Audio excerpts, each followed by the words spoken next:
प्रधानमंत्री नरेंद्र मोदी इस वक्त क्या कुछ कह रहे हैं, चलिए सुनते हैं। वो स्ट्रेट में दुनिया के अनेक जहाज फंसे हैं, उनमें बहुत बड़ी संख्या में भारतीय क्रू मेंबर्स हैं। ये भी भारत के लिए एक बड़ी चिंता का विषय है। ऐसी विकट परिस्थिति में आवश्यक है कि भारत की संसद के इस उच्च सदन से शांति और संवाद की एकजुट आवाज पूरे विश्व में जाए।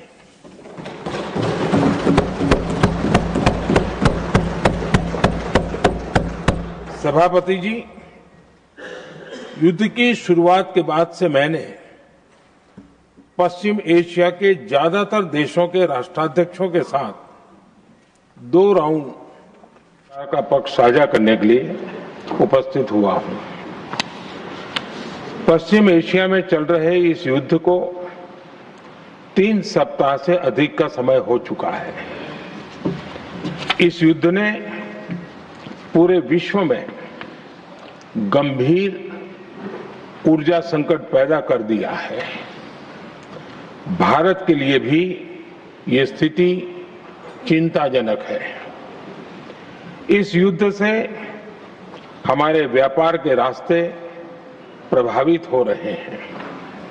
इससे पेट्रोल, डीजल, गैस और फर्टिलाइजर जैसे जरूरी सामान की रूटीन सप्लाई प्रभावित हो रही है।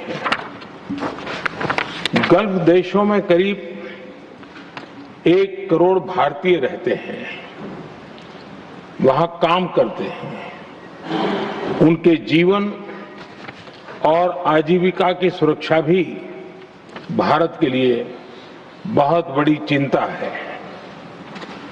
हॉर्मुज़ स्ट्रेट में दुनिया के अनेक जहाज फंसे हैं, उनमें बहुत बड़ी संख्या में भारतीय क्रू मेंबर्स हैं।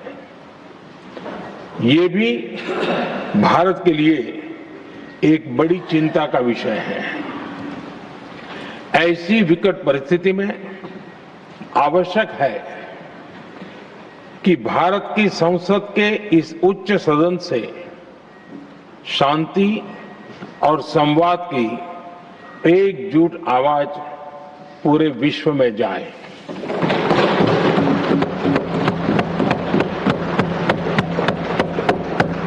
सभापति जी, युद्ध की शुरुआत के बाद से मैंने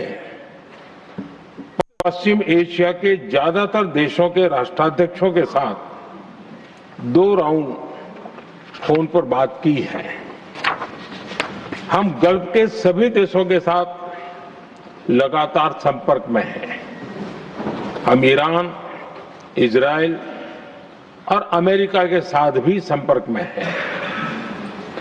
हमारा लक्ष्य डायलॉग और डिप्लोमेसी के माध्यम से क्षेत्र में शांति की बहाली का है। हमने डी एस्केलेशन और हॉर्मुज़ स्ट्रेट खोले जाने पर भी उनसे बात की है। कमर्शियल जहाजों पर हमला और हॉर्मुज़ स्ट्रेट जैसे अंतर्राष्ट्रीय जलमार्ग में रुकावट अस्वीकार्य है। भारत ने नागरिकों पर, सिविल इंफ्रास्ट्रक्चर पर, एनर्जी और ट्रांसपोर्ट से जुड़े इंफ्रास्ट्रक्चर पर हमलों का विरोध किया है। भारत डिप्लोमेसी के जरिए युद्ध के इस माहौल में भी भारतीय जहाजों के सुरक्षित आवागमन के लिए सतत प्रयास कर रहा है। भारत ने इस समस्या के समाधान के लिए संवाद का ही रास्ता सुझाया है।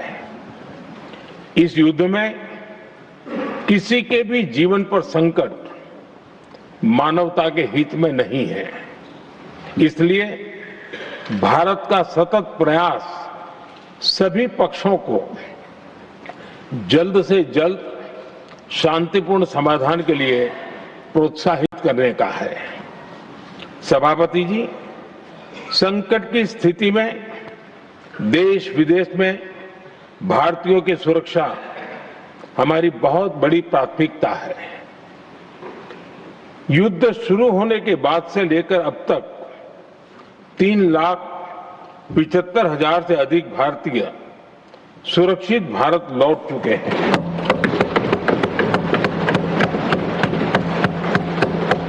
ईरान से ही अभी तक 1,000 से अधिक भारतीय सुरक्षित वापस लौटे हैं।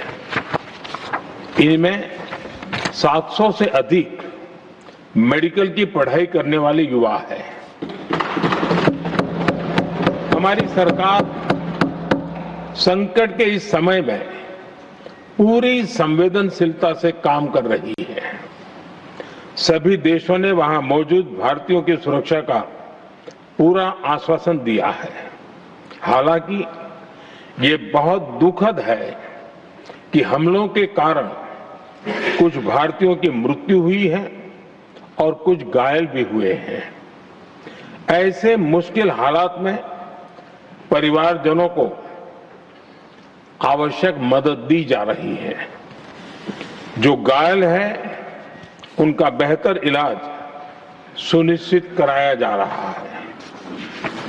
सभापति जी, हॉर्मुज़ स्ट्रेट विश्व व्यापार के सबसे बड़े रूट्स में से एक है। विशेष तौर पर कच्चे तेल, गैस और फर्टिलाइजर से जुड़ा परिवहन इस क्षेत्र से बहुत बड़ी मात्रा में होता है। युद्ध के बाद से ही हॉर्मुज़ स्ट्रेट में जहाजों का आना जाना बहुत चुनौतीपूर्ण हो गया है। लेकिन विपरीत परिस्थितियों के बावजूद हमारी सरकार ने संवाद से, कूटनीति के माध्यम से रास्ते बनाने का प्रयास किया है। प्रयास ये है कि जहां से भी संभव हो वहां से तेल और गैस की सप्लाई भारत पहुंचे। ऐसी हर कोशिश के नतीजे भी देश देख रहा है। बीते कुछ दिनों में दुनिया के अनेक देशों से कच्चा तेल और एलपीजी से भरे जहाज भारत आए हैं।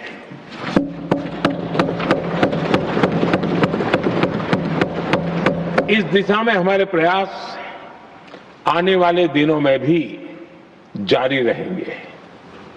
सभापति जी, भारत का प्रयास है कि तेल हो, गैस हो, फर्टिलाइजर हो, ऐसे हर जरूरी सामान से जुड़े जहाज भारत तक सुरक्षित पहुंचे। लेकिन इस युद्ध से बनी वैश्विक परिस्थितियां अगर लंबे समय तक बनी रहती है तो गंभीर दुष्परिणाम तय है।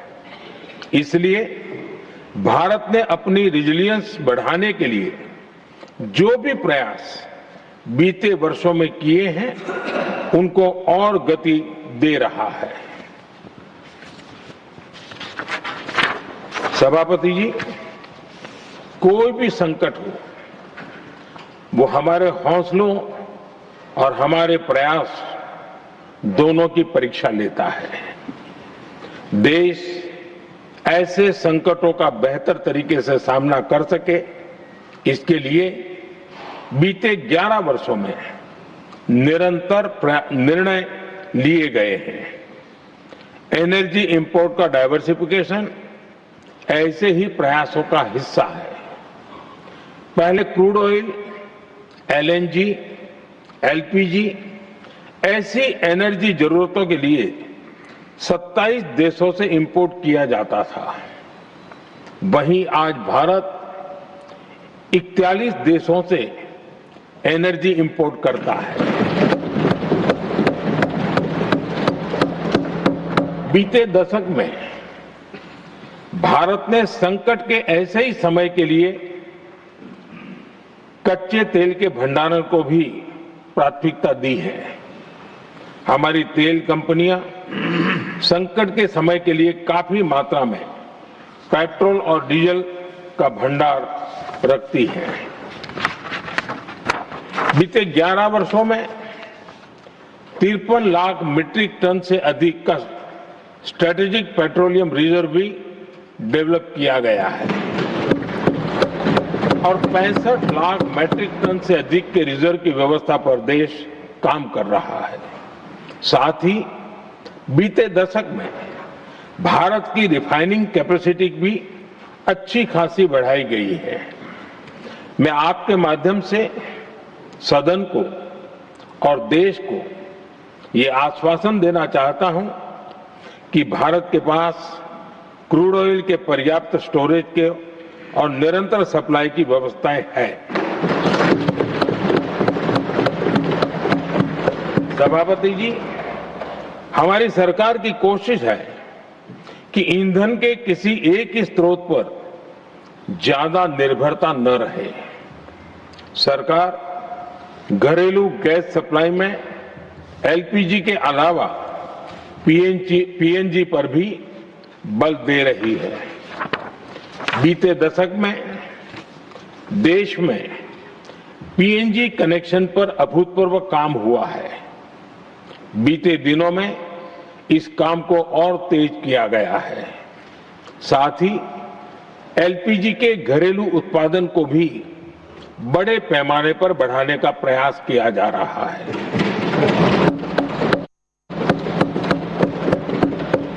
सभापति जी, बीते वर्षों में सरकार का निरंतर प्रयास रहा है कि हर सेक्टर में दूसरे देशों पर निर्भरता कम से कम हो, हम ज्यादा से ज्यादा आत्मनिर्भर हो, यही एकमात्र विकल्प है।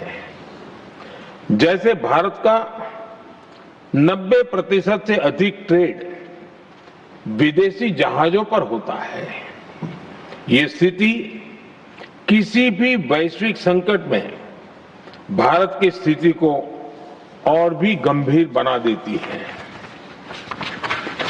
इसलिए सरकार ने मेड इन इंडिया जहाज बनाने के लिए करीब 70,000 करोड़ रुपए का अभियान शुरू किया। भारत आज ship building, ship breaking, maintenance and overhauling ऐसी हर सुविधा के निर्माण पर तेज गति से काम कर रहा है। भारत अपने डिफेंस सेक्टर को भी अधिक रेजिलिएंट बना रहा है। बीते दशक में किए गए प्रयासों से भारत आज अपनी जरूरत के अधिकांश हथियार भारत में ही बना रहा है। एक समय था जब भारत अपने जीवन रक्षक दवाओं के कच्चे माल यानी एपीआई के लिए भी दूसरे देशों पर बहुत अधिक निर्भर था। बीते वर्षों में देश ने भारत में ही एपीआई इकोसिस्टम बनाने के लिए अनेक प्रयास किए हैं।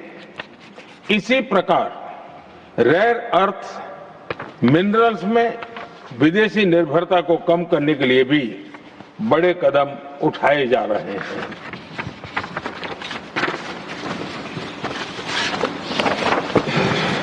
आदरणीय सभापति जी, वर्तमान संकट ने पूरी दुनिया की इकोनॉमी को हिला दिया है। अभी तक पश्चिम एशिया में जो नुकसान हुआ है उससे रिकवर होने में भी दुनिया को बहुत समय लगेगा। भारत पर इसका कम से कम दुष्प्रभाव हो, इसके लिए निरंतर प्रयास किए जा रहे हैं।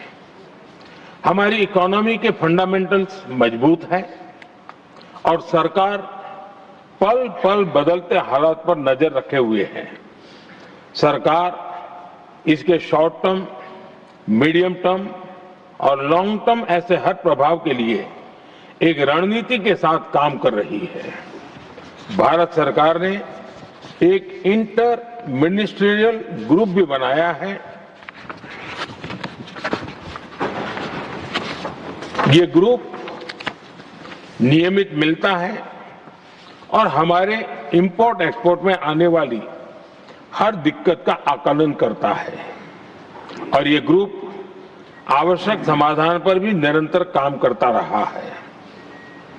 जैसे कोरोना के समय में अलग अलग सेक्टर्स की चुनौतियों से निपटने के लिए एक्सपर्ट्स और ऑफिसर्स के एम्पावर्ड ग्रुप्स बने थे, वैसे ही कल ही ऐसे 7 नए एम्पावर्ड ग्रुप्स का भी गठन किया गया है। ये group supply chain, petrol diesel, fertiliser, gas, महंगाई ऐसे विषयों पर त्वरित और दूरगामी रणनीति के तहत कार्रवाई करने का काम करेंगे। मुझे पूरा भरोसा है कि साझा प्रयासों से हम परिस्थितियों का बेहतर सामना कर पाएंगे। आदरणीय सभापति जी, सरकार ये भी प्रयास कर रही है कि आने वाले बुआई के सीजन में किसानों को पर्याप्त खाद मिलती रहे। सरकार ने खाद की पर्याप्त सप्लाई के लिए आवश्यक तैयारियां की हैं। सरकार का निरंतर प्रयास है कि किसानों पर किसी भी संकट का बोझ न पड़े। मैं देश के किसानों को फिर आश्वस्त करूंगा कि सरकार हर चुनौती के समाधान के लिए उनके साथ खड़ी है।